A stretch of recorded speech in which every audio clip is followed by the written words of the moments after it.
राधे राधे दोस्तों, आज की वीडियो में हम शिव महापुराण का रुद्र संहिता सती खंड का 7वां और 8वें अध्याय की कथा सुनेंगे।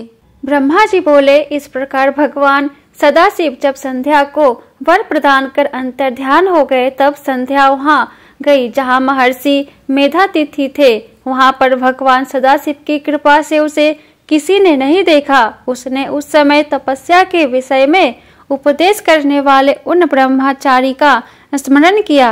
हे महामुने, वे ब्रह्मचारी वशिष्ठ मुनि ही थे, जो ब्रह्मा जी की आज्ञा से ब्रह्मचारी का रूप धारण कर संध्या को तपस्या के संबंध में उपदेश करने आए थे।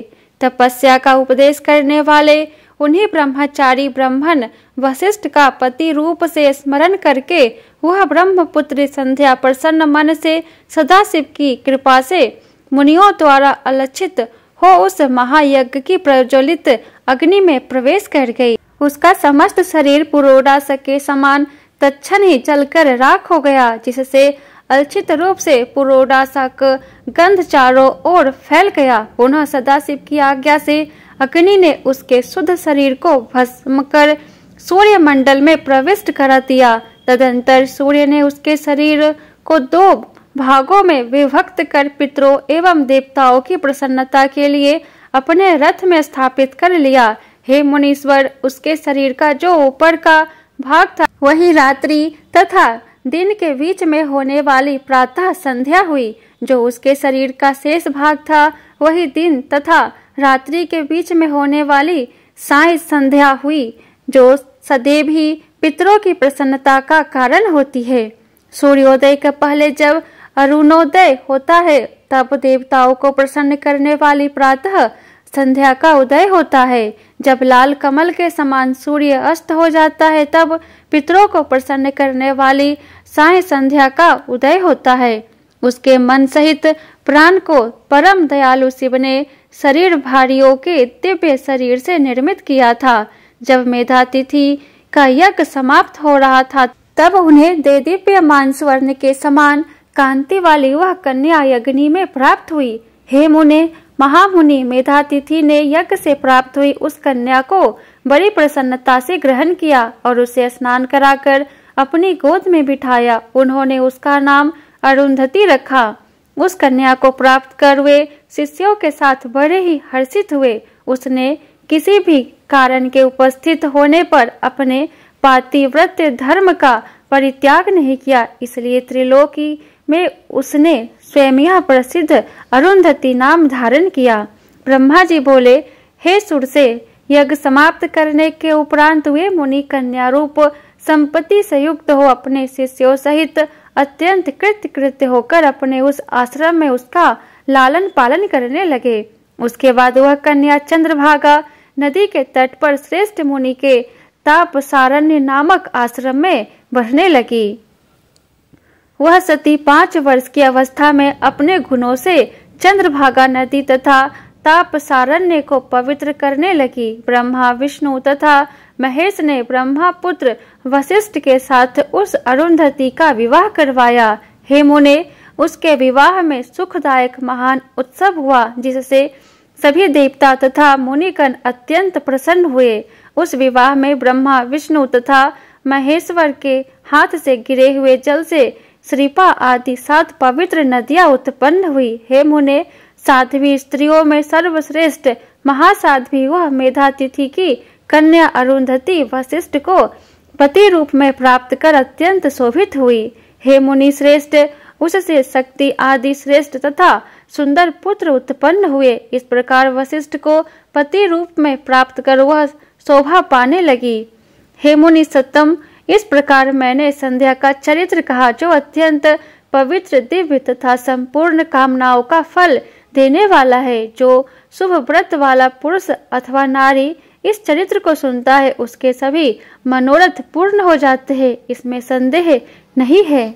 सूत जी बोले, प्रजापति ब्रह्मा जी का यह वचन सुनकर प्रसन्नचित्त हो नारद जी उनसे कहने लगे, हे ब्राह्मण, हे विधे, हे महाभाग, हे विष्णु शिष्य, हे महामते, पर तत्व के प्रकाशक तथा शिव भक्त आप धन्य है।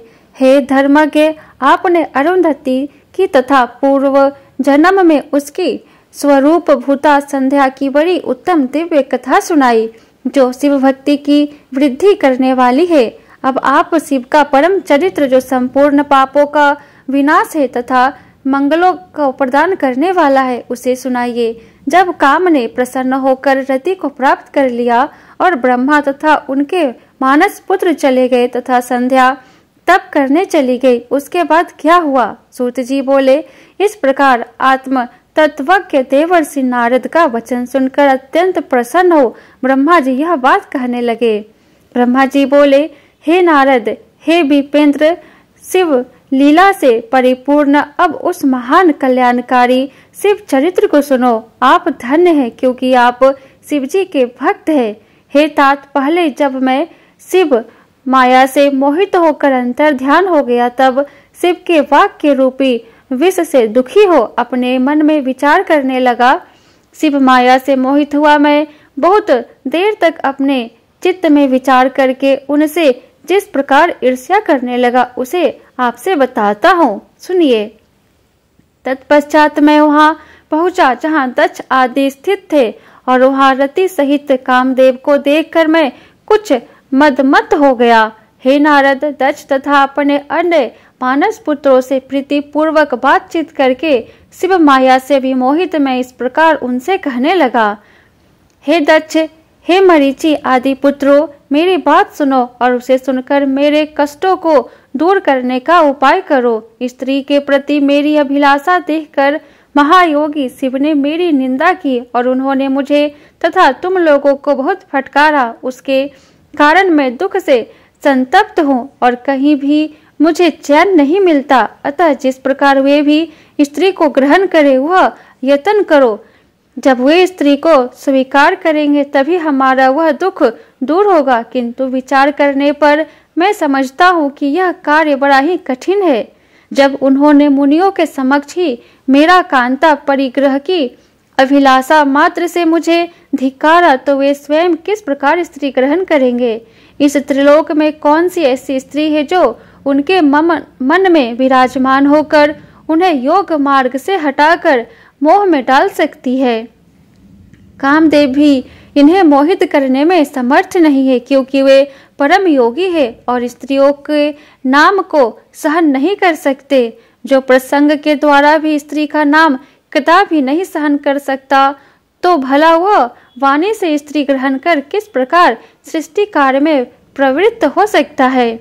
इस पृथ्वी में बड़े बड़े देवता भी माया के बंधन में पड़े हुए हैं। जो बचे हैं वे विष्णु के बंधन में बंधे हैं, और कुछ देवगण शंभु के उपयोगों के आवध है। संसार से विमुख तथा एकांत विरागी सदाशिव के अतिरिक्त और कौन है जो ऐसा दुष्कर कार्य कर सकता है? इस प्रकार दक्ष आदि पुत्रों से कहकर रति सहित कामदेव को वहां देखकर मैं आनंद पूर्वक उनसे कहने लगा, मेरे श्रेष्ठ पुत्र, हे कामदेव, तुम सभी प्रकार से सबको सुख देने वाले हो। हे प्रीतवत्सल, तुम अपनी पत्नी सहित प्रसन्नता पूर्वक मेरी बात सुनो।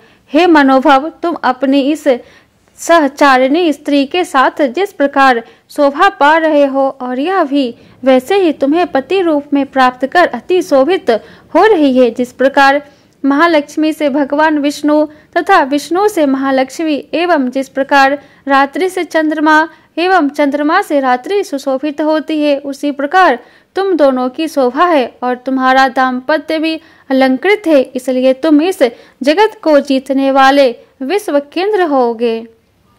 हे वत्स, तुम संसार के हित के लिए महादेव को मोहित करो, जिससे प्रसन्न मन वाले शंकर शीघ्र विवाह करे। निर्जन स्थान में, उत्तम प्रदेश में, पर्वत पर अथवा तालाब के तट पर जहाँ भी शिव जी जाए, वही तुम अपनी इस पत्नी के साथ जाकर इन जितेंद्रिय तथा स्वर रहित शंकर जी को मोहित करो। इस संसार में तुम्हारे अतिरिक्त और कोई दूसरा इनको मोह में डालने वाला नहीं है। हे मनोभव, शंकर जी के अनुराग युक्त हो जाने पर तुम्हें भी साप की शांति हो जाएगी। अतः तुम अपना हित करो। यदि महेश्वर सानुराग होकर स्त्री की अभिलाषा करेंगे तो वे श्रेष्ठ शिव तुम्हारा भी उद्धार कर देंगे। इसलिए तुम अपनी स्त्री को साथ ले जाकर शंकर जी को मोहित करने का प्रयत्न करो और महेश्वर को मोहित करके विश्व के केतु हो जाओ। ब्रह्मा जी बोले, संसार के प्रभु एवं अपने पिता मुझ ब्रह्मा की बात सुनकर वह कामदेव मुझ जगतपति से कहने लगा। ममंत बोला, हे प्रभु, मैं आपके आज्ञा अनुसार शिव जी को मोहित करूंगा, किंतु हे भगवान, स्त्री ही मेरा मुख्य अस्त्र है, अतः शंकर जी के योग स्त्री का निर्माण कीजिए जो मेरे द्वारा शिव जी को मोहित करने पर उनका पुनः मोहन कर सके। हे धाता, इसका उत्तम उपाय अब कीजिए। ब्रह्मा जी बोले, कामदेव के इस प्रकार कहने पर मैं प्रजापति ब्रह्मा अपने मन में विचार करने लगा कि किस प्रकार की स्त्री से शिव जी को मोहित किया जाए। इस प्रकार चिंता में निमग्न हुए मुझसे जो श्वास निकला, उसी से पुष्प समूह से विभूषित वसंत उत्पन्न हुआ। उसके शरीर की कांति लाल कमल के समान थी, उसकी आंखें विकसित कमल के समान थी, उसका मुख संध्या के समय उदय हुए पूर्ण चंद्रमा के समान मनोहर था, उसकी नासिका भी बहुत सुंदर थी, उसके चरणों में सिंह के समान आवर्त थे, वह काले तथा घुंघराले केशों से शोभामान हो रहा था।